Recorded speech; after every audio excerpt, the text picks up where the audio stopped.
I welcome you all for this webinar arranged by Bangalore Society of Obstetrics and Gynecology. We have a symposium today by none other than Dr. Girija Wagh.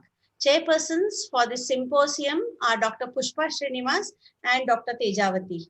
Dr. Pushpa Srinivas is senior member of Bangalore Society of Obstetrics Gynecology. She is our past president. She is also the past president of Karnataka State of Obstetrics Association. Dr. Tejavati is the current president of Bangalore Society of Obstetrics and Gynecology. She is also the senior gynec consultant at Mahavir Jain Hospital and Motherhood Hospital. I request Dr. Pushpa Srinivas, Madam, and Dr. Tejavati to chair the session now. Thank you. Thank you, Rekha. Yes, ma'am. Let me thank the president and her team for giving this opportunity to chair this session. I just like to say a few words before I introduce her. As a student, undergraduate, all I knew was cervical incompetence and incompetence. That's all. After that, at PG level, we started knowing history of the high risk, why it is happens, what are the high risk factors, and about anemia, general examinations, and malnutrition, obesity, etc., and congenital malformations. And then the mid-trimester abortions or history of MTP done or TLC done. These are the things which we were said. That time it was only malformation and all was known from the twin pregnancy was known by only X-ray abdomen. And later on when I came as a faculty, I think we started having a gentle words like saying that do gentle PV. Everyone, Professor telling don't do repeated PV, do a gentle PV and abdominal examination. And again, we started having that time that PS per speculum examination is more better than the PV examination. So this is what we were being taught at that time. And then this ultrasound came. So ultrasound, otherwise earlier we had only the abdominal examination general and then the PV examination. So now as a faculty, that was the time only the ultrasound came and which started noting down the maternal problems and fetal problems like any congenital anomalies or twin pregnancy, etc., which we were only managing with the abdomen. So now they started doing the cervical screening for the dilatation and the extra length of the cervix. And progesterone was the one which we used to give, that as a Proleton depot 250 mg or 500 mg intramuscular, and bed rest. Some people say no bed rest or anything, but we used to give bed rest, and we found this Proleton as well as the bed rest and counseling made them much comfortable and good nutrition and anemia treatment, etc. So now I think when many this one investigations have come now, various ways of prediction, biological, biochemical, urine, saliva, and such a big name, and I myself cannot pronounce those names: interleukin, insulin, binding, growth. So these are all the many things which was there, and now we never had any oral or micronized progesterone done. So ultimately it is a global problem and increased morbidity and mortality is there. So this is what is my experience about the cervical incompetence from undergraduation to now. Now I would like to introduce Dr. Girija Wagh, and she is a professor of OBGYN at Bharatiya Vidyapeeth University, consultant at Cloud9 and Apollo Hospitals.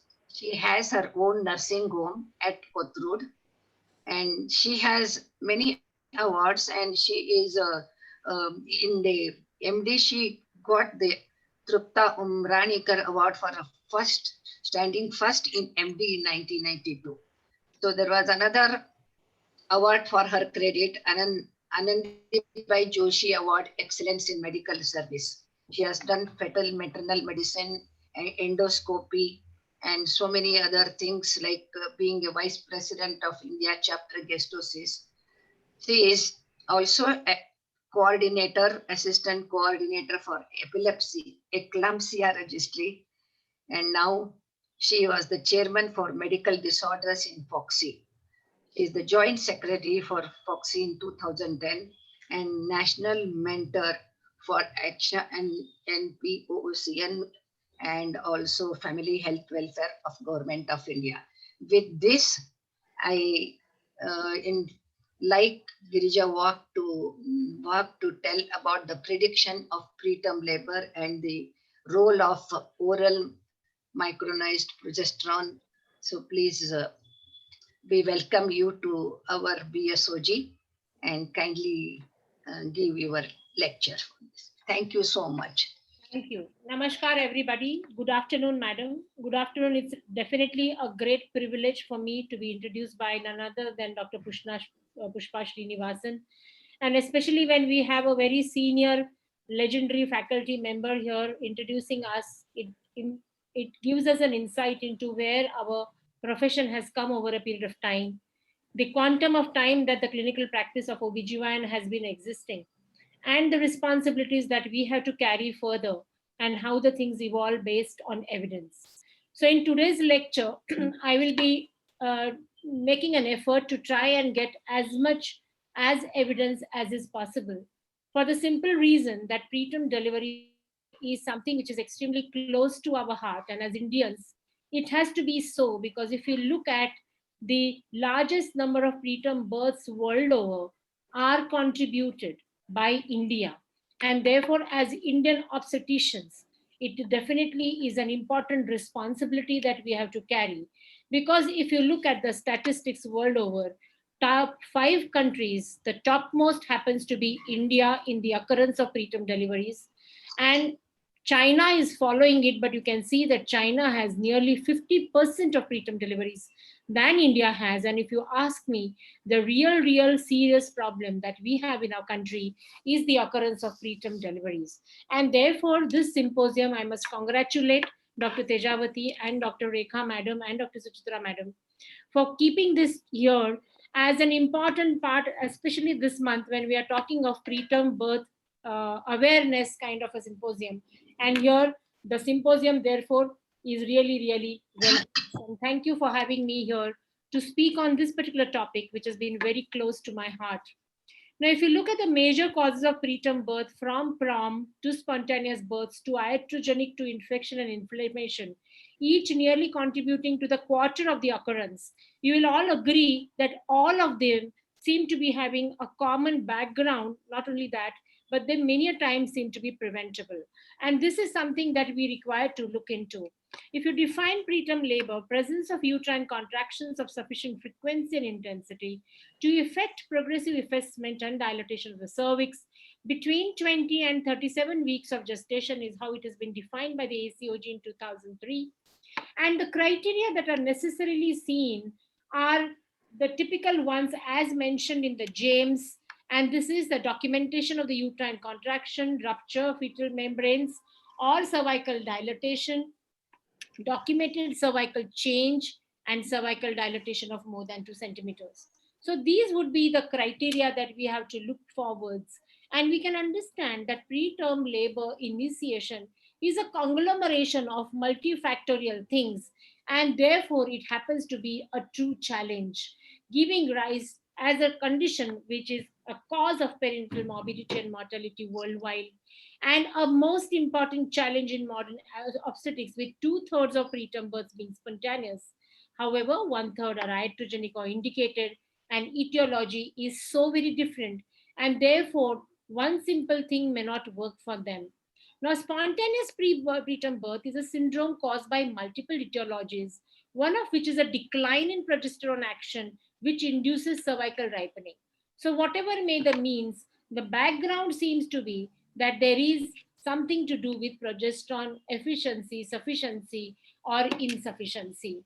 Now, why has the prevention of preterm birth been so difficult to achieve? This is due to a cognitive gap, a reluctance to accept the complexity of the problem. And the major obstacle has been that preterm birth is treated implicitly or explicitly as a single condition. An important step forward would be to reframe the problem of preterm birth to make it tractable. And the current new change is, if you look at the standard prenatal care, it does not include methods to predict or prevent spontaneous preterm birth. This situation, however, is about to change with the realization that sonographic cervical length evaluation in the mid-trimester, it can be a simple method to identify patients at risk for spontaneous preterm births.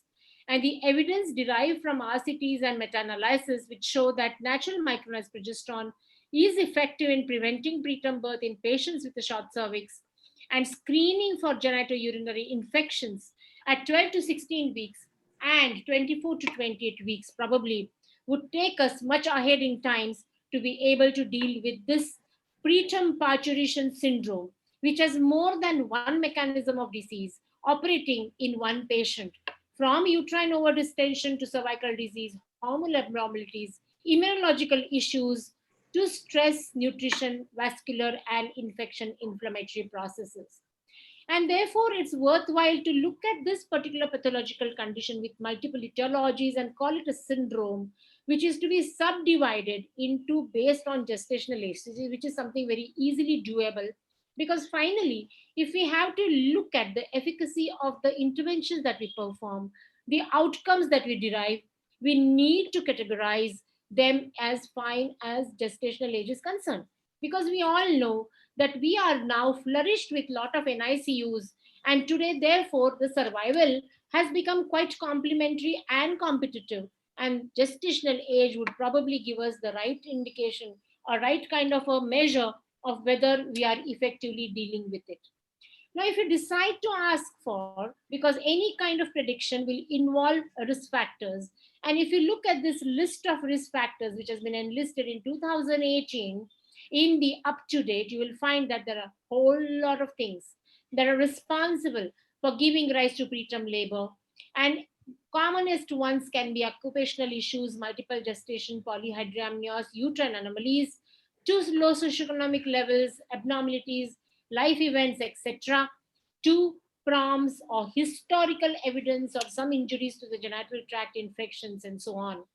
So therefore, when we look at such wide incidents, and we also look at the iatrogenic causes like preeclampsia, fetal distress, SGA babies, abruption, placental disorders, and chronic illnesses in the mother, all this conglomerate, if you really carefully try to find out through your history taking and screen them over a period of time regularly during your prenatal period, make essential corrective measures, there is no reason why we require to have markers, as Madam was trying to say in our introduction, about those very complex interleukins and such kind of tests, which really wouldn't be necessary. What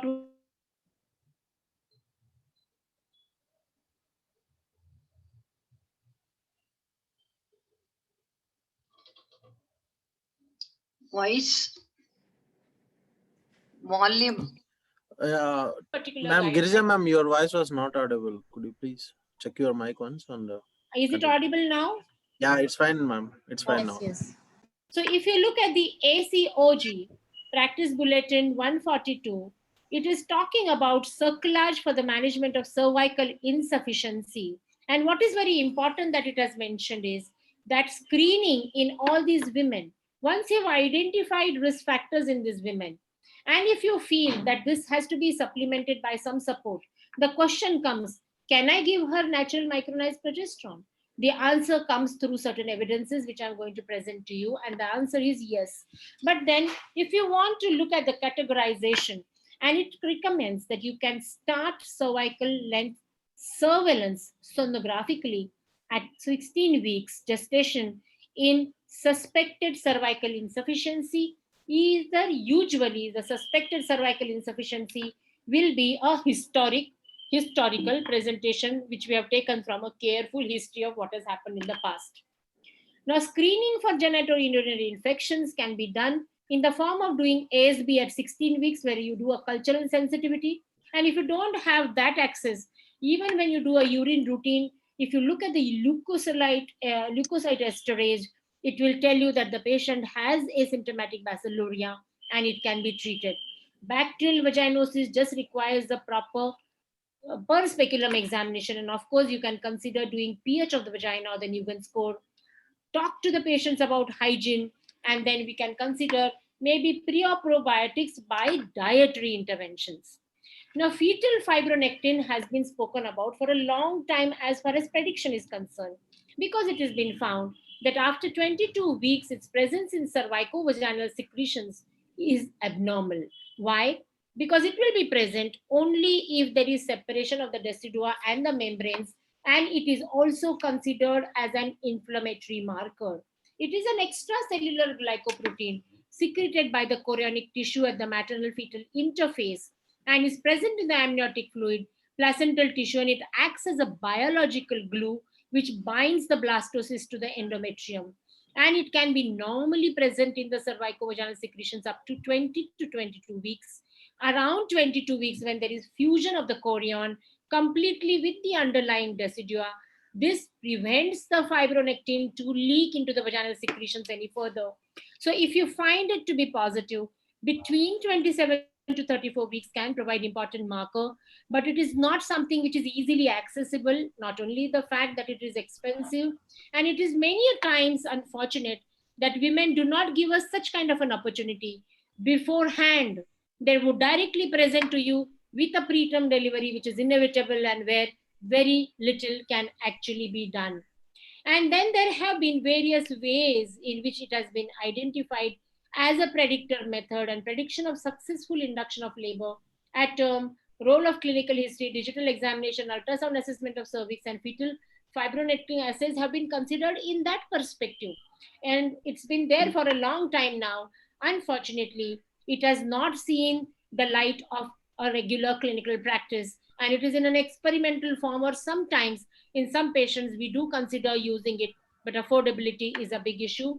And it is a very simple test to be performed. I'll not go into the details of things which are not going to be so important, such as salivary histriol, blood and cervicovaginal secretions assay, corticotropin releasing hormones, interleukin 6, and so many other components which can predict a preterm delivery.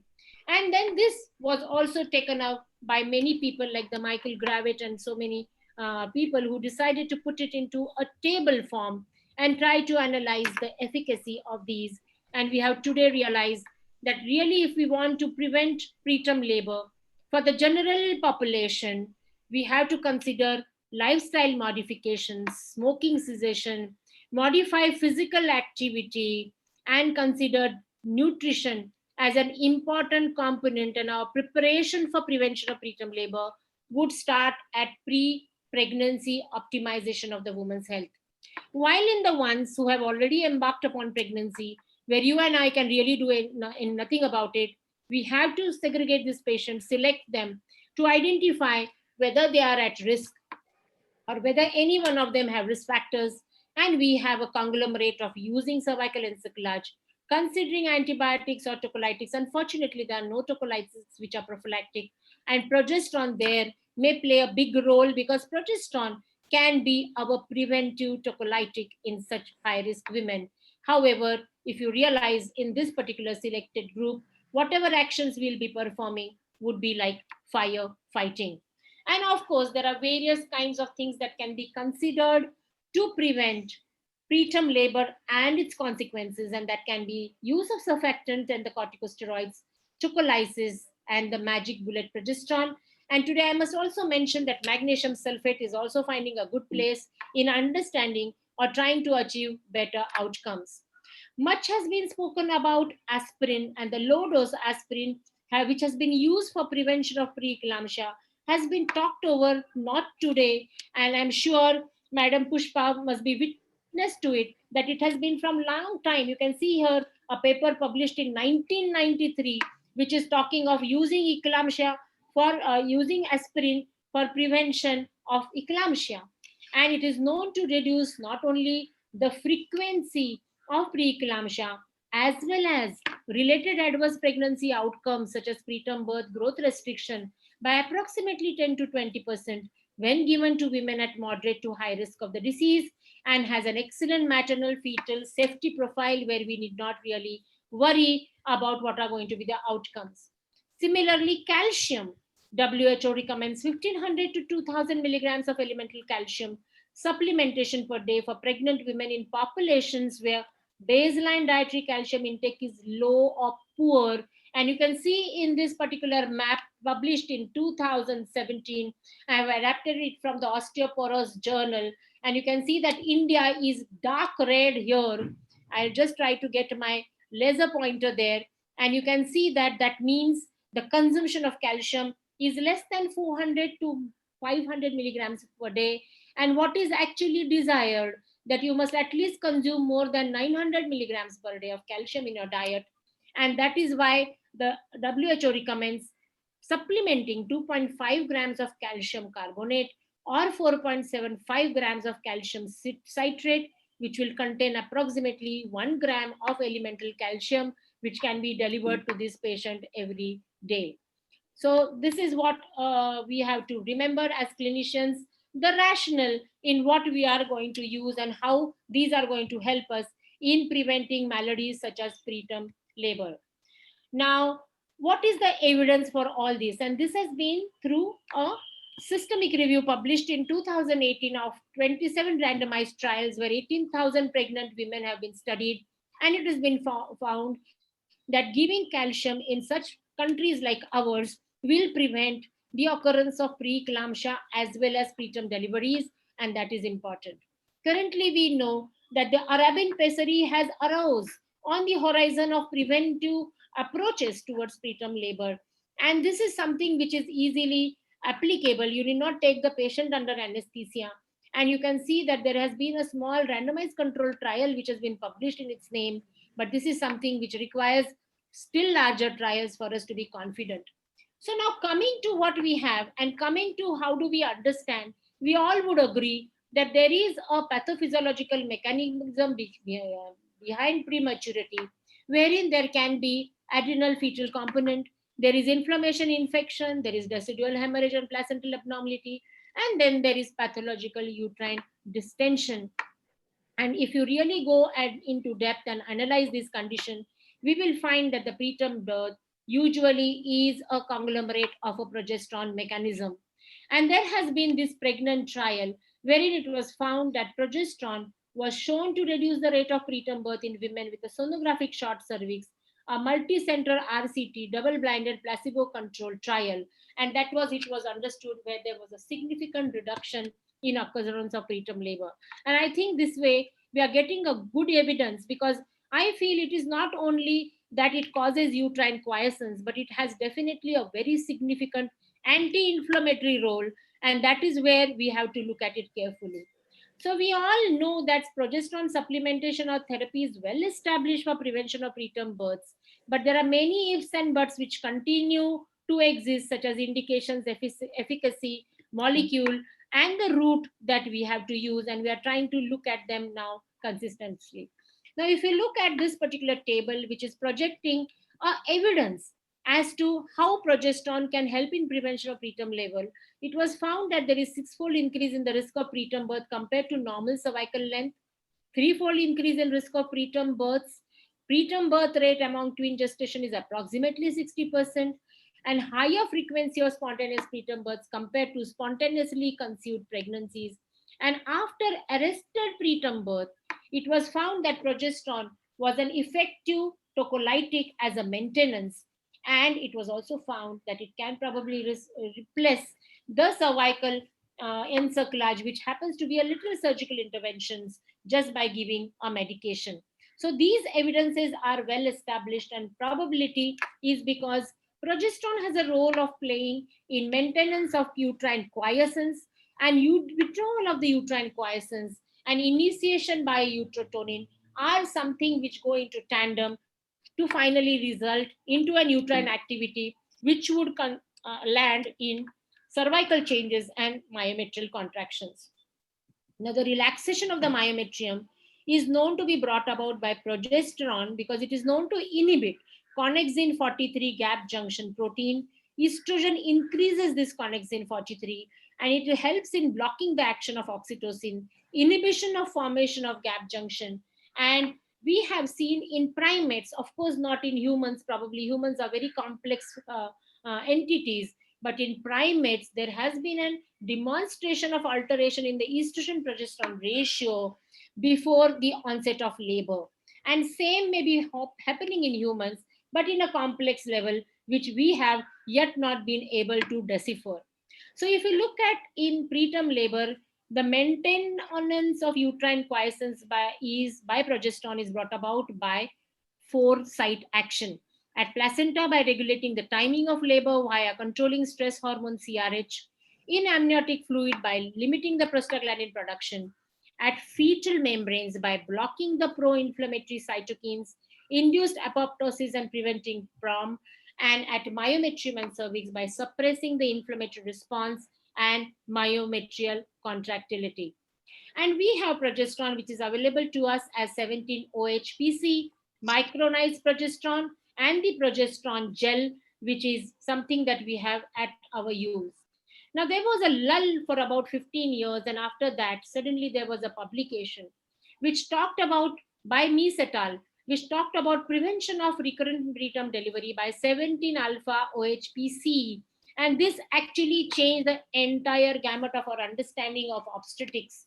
And in this NEJM 2003 publication, it was found that 17-OHPC treated women had a significant lower incidence of preterm delivery, and babies had lower incidence of IVH neck and need for supplemental oxygen. And this was multicentric randomized control trial. Unfortunately, a lot of doubts came in place as to is it really safe to use 17-OHPC. And then there are such publications from Romero et al. That progesterone is not the same as 17-alpha-hydroxyprogesterone caproate, and this can have certain implications for obstetric practice. And then a whole lot of understanding came up. And if you start looking at the various organizations, they started now speaking about using natural micronized progesterone in the prevention of preterm labor. And you can see that in the NICE guideline 2015, offer a choice of either prophylactic progesterone or prophylactic cervical encerclage in a woman who has a history of spontaneous preterm birth or mid-trimester loss between 16 and 34 weeks of pregnancy, and in whom a transvaginal scan has been carried out between 16 and 24 weeks of pregnancy that reveals a cervical length of less than 25 mm. Discuss the benefits and risks of prophylactic progesterone and cervical encerclage with the woman and take her preferences into account. Offer prophylactic NMP progesterone to women with no history of spontaneous preterm birth or mid-trimester loss in whom a transvaginal ultrasound scan has been carried out between 16 to 24 weeks and the length is less than 25 mm. Now, 2015 FIGO guideline recommends the sonographic cervical length measurement to be performed in all pregnant women between 19 to 24 weeks using TVS, and it can be done at the same time when you're doing the anatomy scan. And with short cervix less than 25 mm, mid-trimester should be offered daily NMP treatment for the prevention of preterm birth and neonatal morbidity. The progesterone formulation to be used is NMP nightly or a vaginal micronized progesterone gel each morning, and universal cervical length screening and NMP treatment is a cost-effective model for the prevention of preterm birth. Then there have been comparisons and the various guidelines from the French guidelines, the FIGO, STRATOG, ACOG, and SOGC, all have given a sort of a grade A evidence to the use of vaginal implication of progesterone. And I'm going to come to that shortly. And this has been a wonderful optimum study because the question comes, are we doing this particular thing and is there enough safety? What is going to happen later? And this is the meta-analysis of 2016, which consisted of 5 large trials, which combined favors progesterone. And what is very important of this study is that it established safety, and it mentioned that in women with a singleton gestation and a mid-trimester cervical length of less than or equal to 25 mm, you can give progesterone and there was no deleterious effect on the neurodevelopmental outcome in the fetuses, which were babies, which are consequently studied for a period of 2 years, establishing safety of such a use. The Australian Society also proposed the use of natural vaginal progesterone of less than 25 millimeters height and mentioned that it can be continued till 36 weeks of pregnancy. And the German Society, I think this is the first publication or the first society which mentioned the concurrent use, that if you have done a cervical encerclage, also give a vaginal progesterone, and they have found better results. And therefore, we have to consider that they also spoke about the adjuvant treatment that you can give to prevent the menace of a preterm delivery. And then recently we had the PROMISE study. We all know PROMISE trial did not keep its promise when it was studied in recurrent miscarriages, but followed up by the Ismail et al. Study in 2018, where they decided to start progesterone from the luteal phase and continue till 28 weeks of gestation. And not only that, in every trimester, they decided to study the cytokines. And what was found? That the cytokines were definitely different levels in progesterone. And this reflected the strong immunomodulatory actions of progesterone that may be behind the low miscarriages and higher live birth rates. The dose used in this study was 400 milligram progesterone twice daily, starting from luteal phase and continued after positive pregnancy test up to 28 weeks of gestation. And for the first time, with the basis of cytokine evidence, the natural micronized progesterone proved its strong immunomodulatory action by reducing the Th1 cytokines and increase in the Th2 friendly cytokines. And this was the study which studied the interleukin 2, interleukin 10, and TNF gamma. And it was found that in the group which had progesterone usage, there was definitely a change.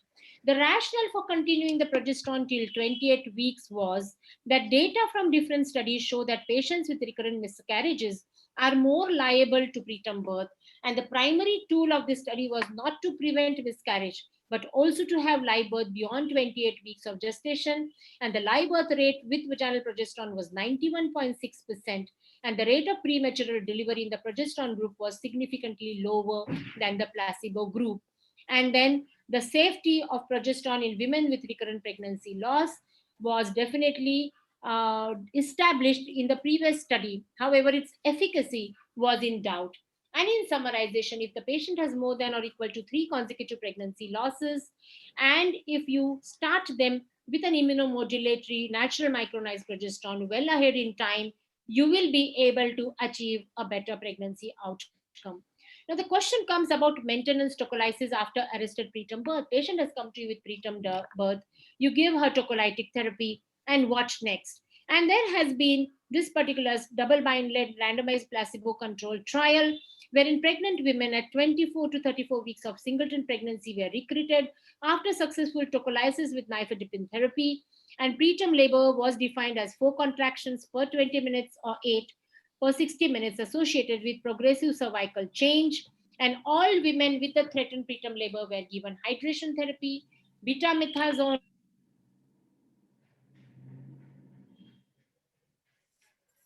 Volume.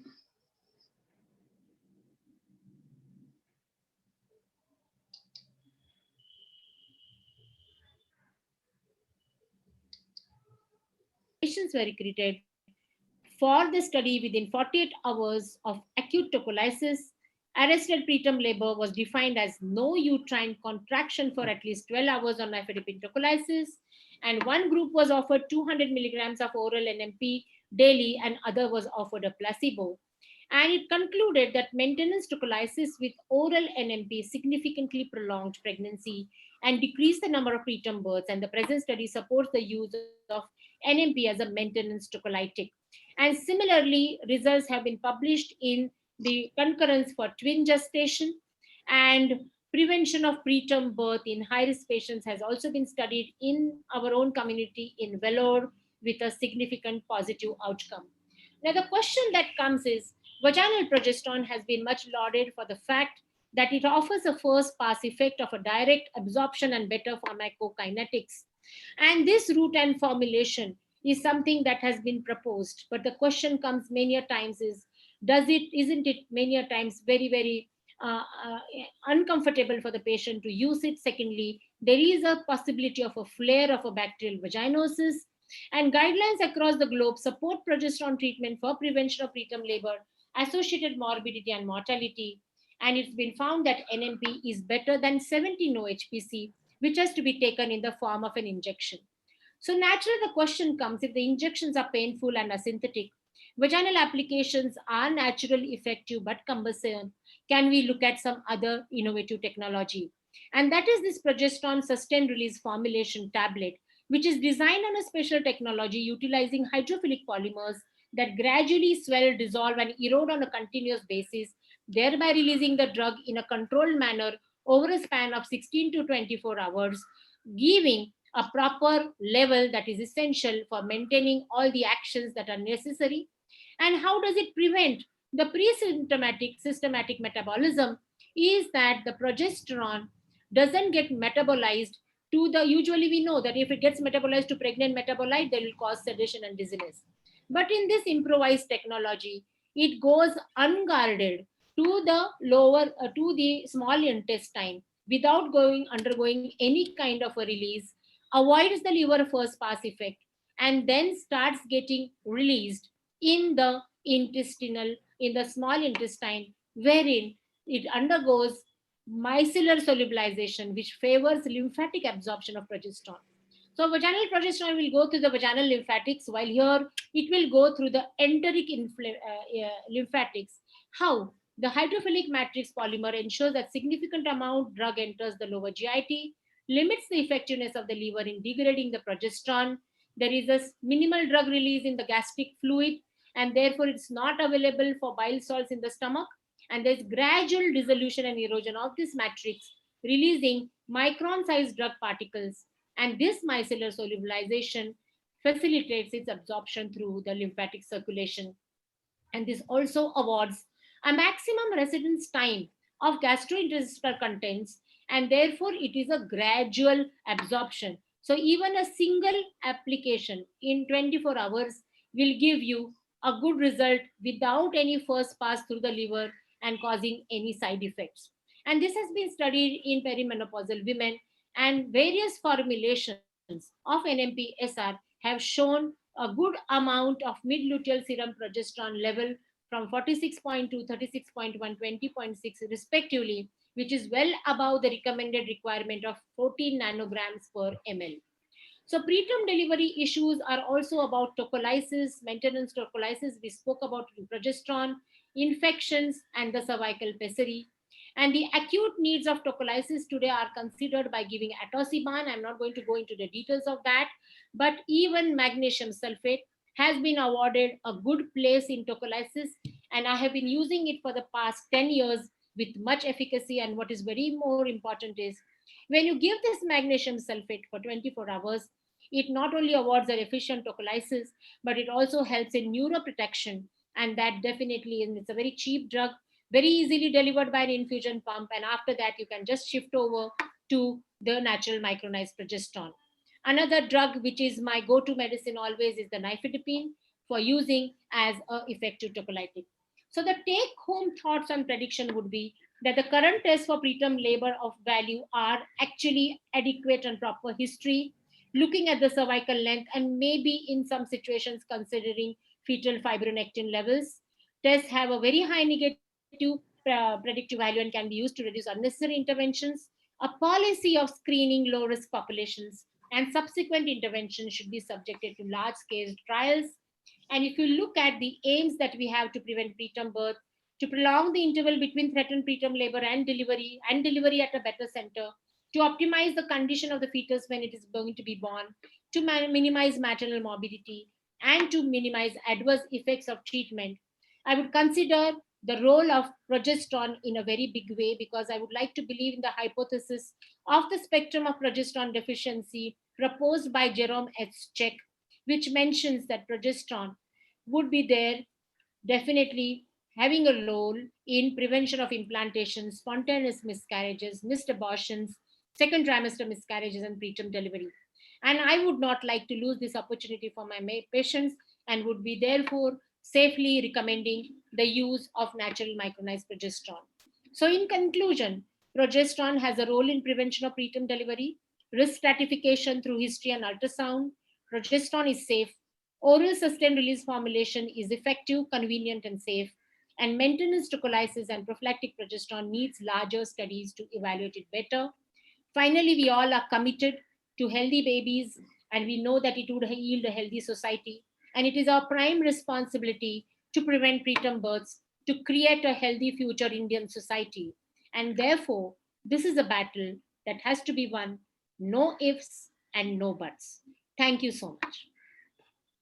Thank you, Dr. Girija, for that excellent talk. I think you have brought out very neatly that preterm birth is not just a single problem. It has got many multiple etiologies, and it is a syndrome rather than a disease.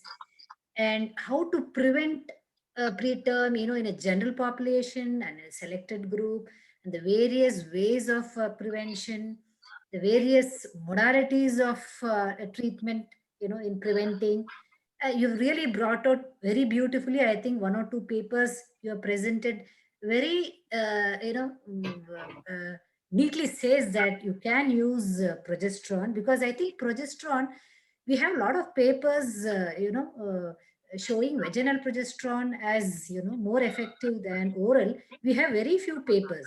I think it's just that we have not done enough research on the use of oral micronized, natural micronized progesterone.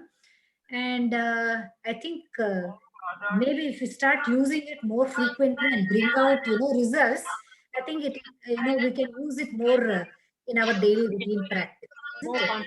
And yeah, and I think one very clear-cut thing is, it is acceptability is very really good in oral, whereas in vaginal there is always a question of doubt when you tell them you include in the vagina. I think a very small portion of our population agree for that. They get a little scared and say, I mean, what do I do, where it goes, and then you have to explain. So I think if naturally micronized progesterone is proved with all our, more usage and, more papers published, we can use it confidently. It is quite cheap, effective, and acceptability is maximum. I mean, when you compare to other intramuscular and, the vaginal routes. I think there will be questions. Can you please put all the questions in our chat box so that Dr. Girija can answer the questions? Yeah.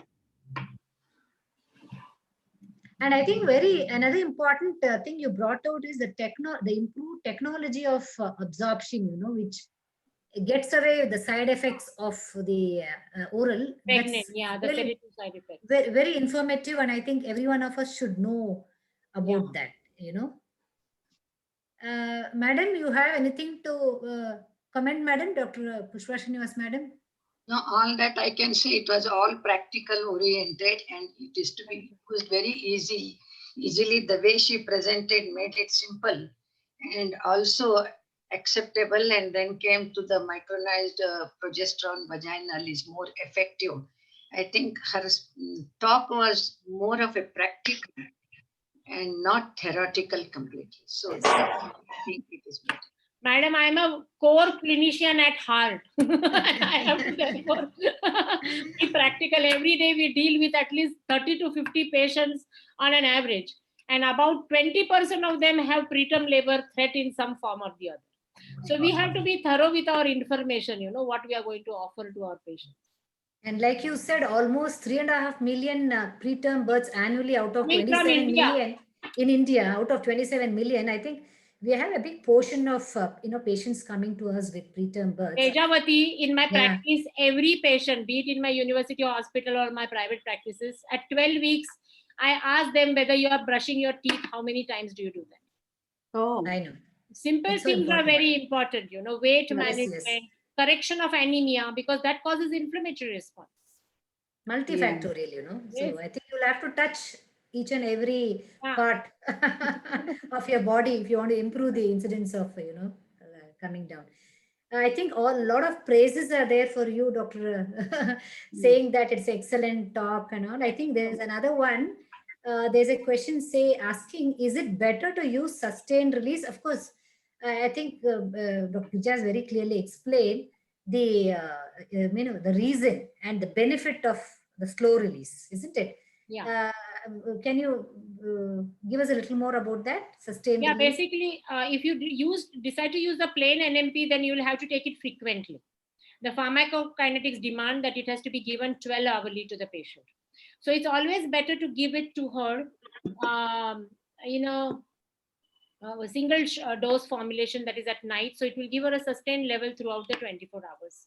And the requirement is about 14 to 16 nanograms per ml, which is sufficient with natural micronized progesterone given. And usually what I have personally used is the 300 milligram NMPSR. That is my absolute favorite molecule, because I feel that it gives a good assurance and it will get used properly. Secondly, today, madam, in our practice, we have to definitely write calcium for all our patients. They have to take it. Yes. And then they have to also take the iron tablet. Because if your iron is low, we are only doing hemoglobin. We are not doing serum ferritin. But if you decide to analyze all our pregnant patients, nearly 60 to 65% of them will have iron deficiency. Yes. And iron deficiency is a cause of preterm delivery once again. So these two are must take medicines. And then if you are going to give her progesterone also around the day, how many medicines is going to she take? She will think that her pregnancy is a disease than a natural event. Yes, very true. These people, patients who come to you and you give micronized vaginal tablet, or how do they feel? When they're confident, do they feel, or they're scared, or you counsel them? No, madam, I give only oral progesterone. Yeah, only very rarely, maybe just about 0.1% of my patients will take it vaginally who really have a very bad gastrochloric reflex. Some of them have very severe acidity. They cannot even tolerate iron and calcium. So in these patients only, then I will either consider injectable or vaginal formulation, or I will give them, a small dose, morning, evening, 200 NMPSR morning and evening. And I believe in parenteral iron in such patients. I just give them parenteral iron around 16 weeks, because we know that iron deficiency causes a lot of problems. It causes, weakness in the myofibrils of the myometrium, and that causes preterm delivery. I think in our population, we should definitely think of iron and calcium as an additional supplement. Our responsibility doesn't end by writing the prescription, madam. There has to be a compliance call or a compliance visit after 7 days. True, very true. Any more questions? Yeah, there is a question from Dr. Chaitanya Arvind. Just look into that, Dr. Teja. Just now comes. Is it? 1 minute. I'll see. Yeah. She's asking whether 17 alpha hydroxycaprate causes any virilization. No. There has been no evidence which has mentioned. So very, very patchy studies which are talking of. Even there has been a lot of sort of attributes given to progesterone causing some genitourinary or such kind of deformities in the baby. But whatever studies have happened, the cardiological and all, they have been found in connect with the progesterone which is used peri-implantation, usually in context of using the dydrogesterone. Now, unfortunately, we really require to go into the depths of identifying that really does dydrogesterone cause so many abnormalities in these fetuses. Because if you realize that IVF conceptions or all these high-risk mothers already are at risk of developing abnormalities in their babies. So therefore, these are very confounding findings. We have to use our wisdom to use these things. Another thing, another question is there, I think that you explained of the excessive sleepiness and giddiness. I think that is overcome by the sustained release. Yeah, because that pregnant will not get metabolized inside. It will not be there only available. So it will go beyond. So therefore, you have to use the sustained release. I think Dr. Nirmala has asked this question. Yeah, that's what. So that you already answered. And somebody's asked, is it of benefit to give doses higher than 200 mg? As I mentioned, Dr. Chaitra, I prefer the 300 milligram because I usually choose to give it in patients who are having some risk factors. And unfortunately, my practice is a lot of high risk patients that I deal with. But then 200 formulation also can be considered, because there is no therapeutic kind of a study, head on head comparison, which says that this dose is better than that dose and so on. But what I would suggest to all of us is that where it comes to anything, whether writing any prescription like nifedipine, or even writing your iron salts, or even writing progesterone, please look at the woman's weight. Even writing EcoSprint, look at woman's weight. It matters, because weight determines the blood volume, weight determines the metabolism, and therefore we will have to tweak it.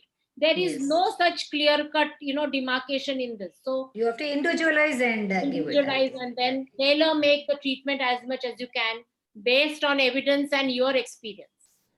When do you give? Is it in the morning or at? I give it at night, madam. After night, dinner. HS. Okay. Other than FFN, what is your opinion about other biomarkers as predictors of preterm birth? None of them. We studied quite a few things. The question which came across was like FFN. A similar thing is a PAMG. PAMG is one another protein which is identified in the LICO. And we did have a study of doing that. And we found it to be effective in the fact that it would give us confidence that it is not present in the cervical secretion. So you can safely send this woman home. There wouldn't be any preterm labor in the next 7 years. So it had a negative predictive value. But unfortunately, it is very difficult to access. You cannot ask the patient to shell out 1,200, 1,800 rupees. And, this is possible in those high-risk mothers or my corporate patients. But if you look at the larger population, we have to hugely depend on our historical evidence. And my thing is that talk to them at the time when you do their anomaly scan and you have now finally decided that this baby and pregnancy is normal to go. I always talk to them about 5 things: blood pressure, preterm delivery, diabetes, cholestasis, and PROMs, leaks. And then I tell them that it's only you who is going to help me diagnose this early. So it's your responsibility to be careful about these small things. And that has helped. Careful and report, immediately. Immediately. That goes a long way. How do you... pessary?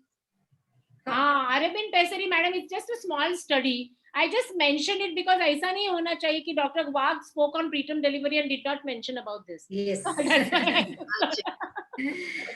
How do you differentiate when to give parenteral progesterone or oral progesterone?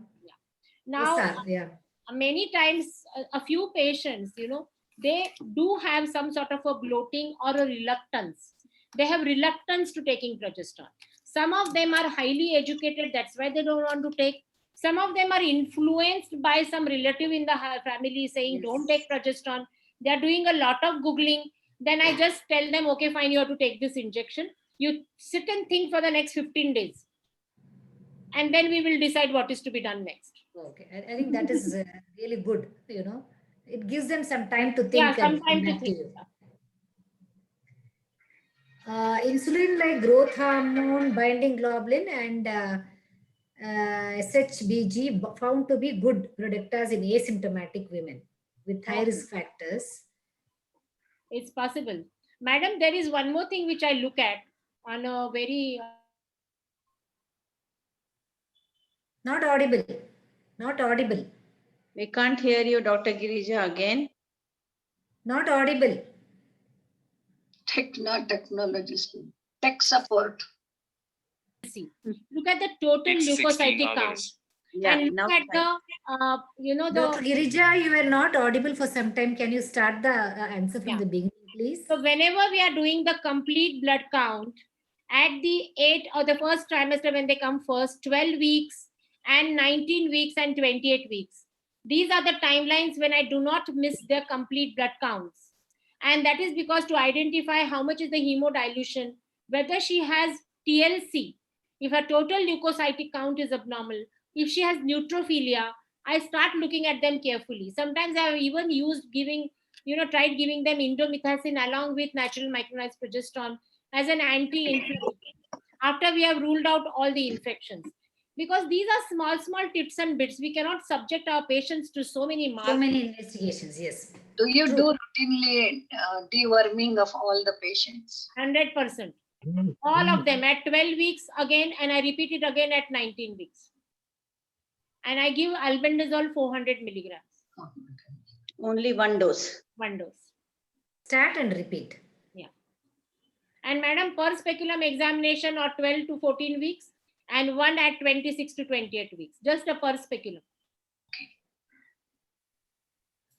Okay, I think very, very nice practical points you have told us, Dr. Girija.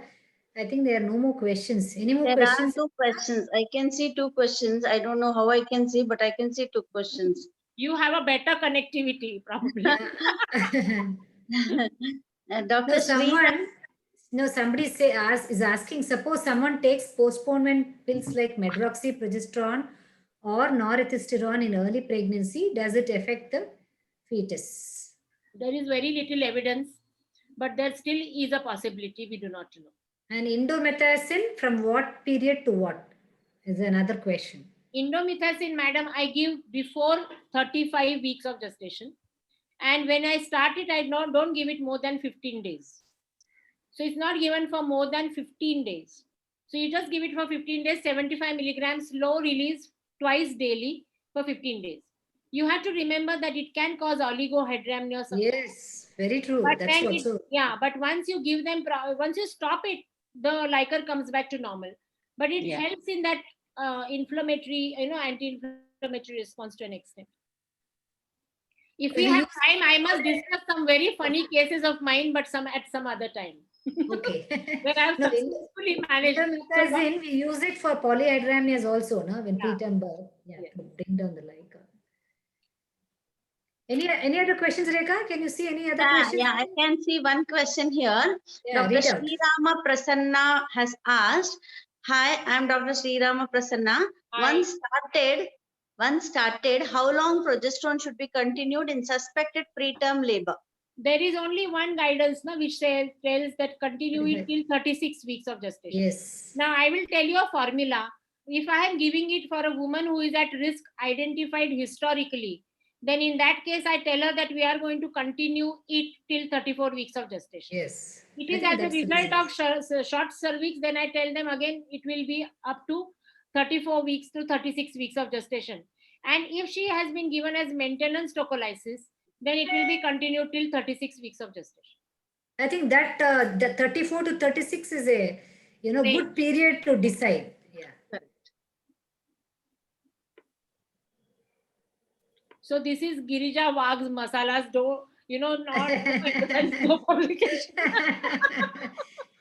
No, that is all with clinical evidence, with your practice. So I think Girija Wagh concoction.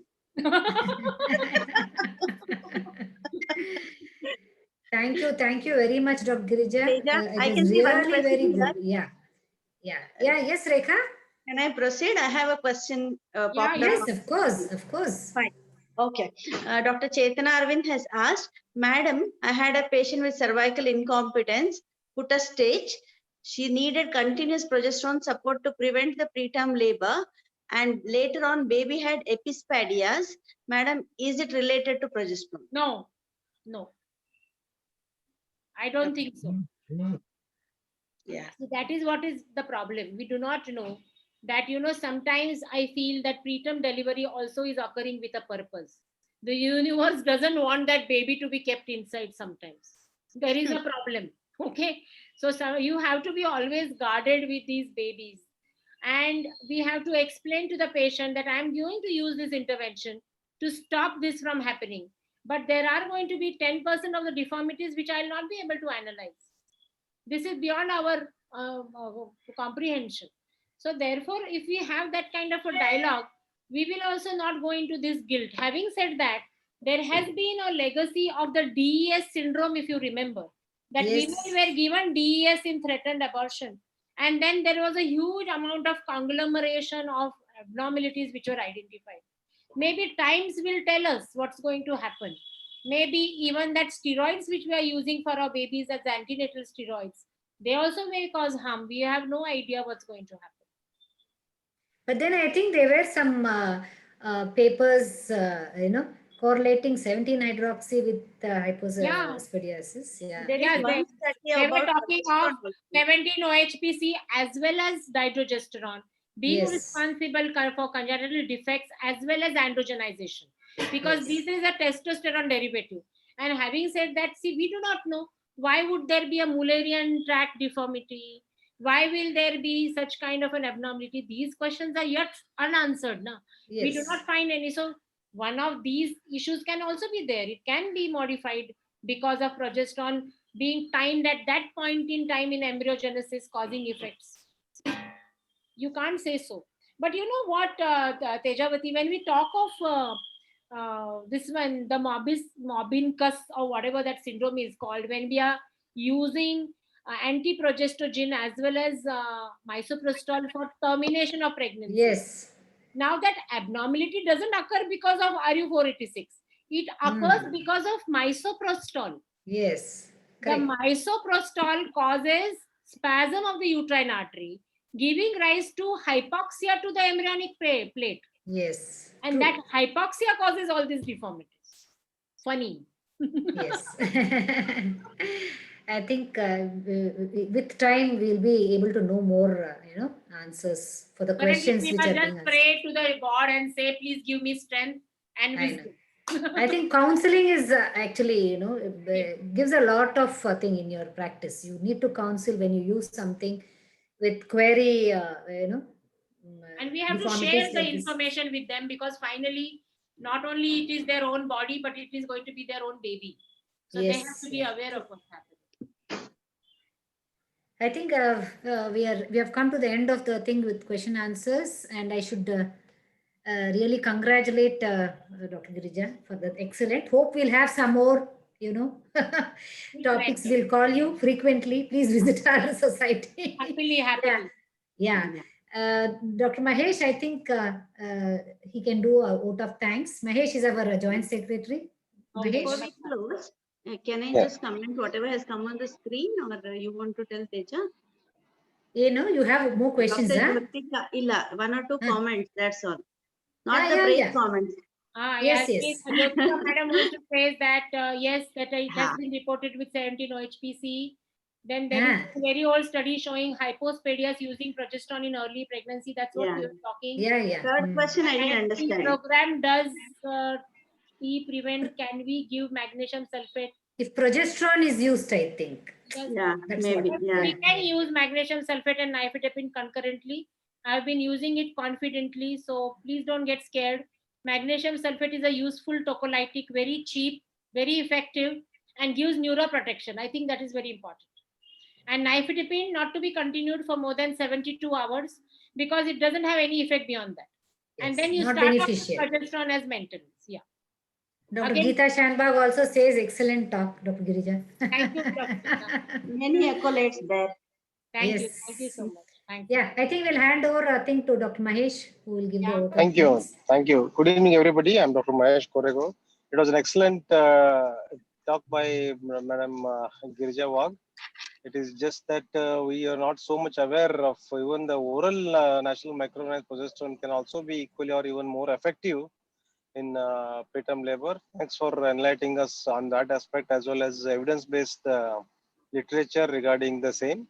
Thank you, madam, for being part of the guest lecture for Bangalore Society of OBG. And I thank Dr. Tejavati, madam, to have selected such a wonderful speaker and a nice topic for enhancing our knowledge in the Bangalore Society of OBG. And Dr. Rekha, Secretary of OBG, for organizing such a beautiful CME. And I also thank all of you and so many more than 100 people who have attended and who are supporting today's talk and CME. We thank you for attending today's CME. And I thank Senora Division, the makers of the capsules like Sustain, which is a wonderful molecule, for sponsoring today's event. So in the end, I thank everybody for today's wonderful session. I thank Dr. Pushpa Srinivas also, who was chairperson and who gave very valid and nice inputs, which were really experience-based. Thank you, madam, for being a chairperson today. And then again, I thank Dr. Tejavati, President BSOG, for arranging such a beautiful and a wonderful lecture today. Thank you all for attending. Thank you, Mahesh. Thank you, Sen Pharma, for bringing Dr. Girija to our Yes. society. Thank you. Thank you. Thank you. Thank you, Dr. Girija. Wonderful talk. Thank We'll you. meet sometime later. Certainly, certainly. Yeah. Thank you, Pushpa Madam. Thank you, Senora Division. Thank Bye. you, madam. Thank you for Thank you, taking out Teja. your time and chairing this session. Thank you, Dr. Rekha. Thank you, Dr. Mahesh. Thank you. And on all the participants who have sat and listened to Dr. Girija for the entire 1 hour. Excellent talk. Once again, thank you very much, Dr. Girija. Thank See you. you. Bye bye. Have a nice Bye-bye. evening. Yeah, yeah. Thank you. Thank you. Bye. Bye.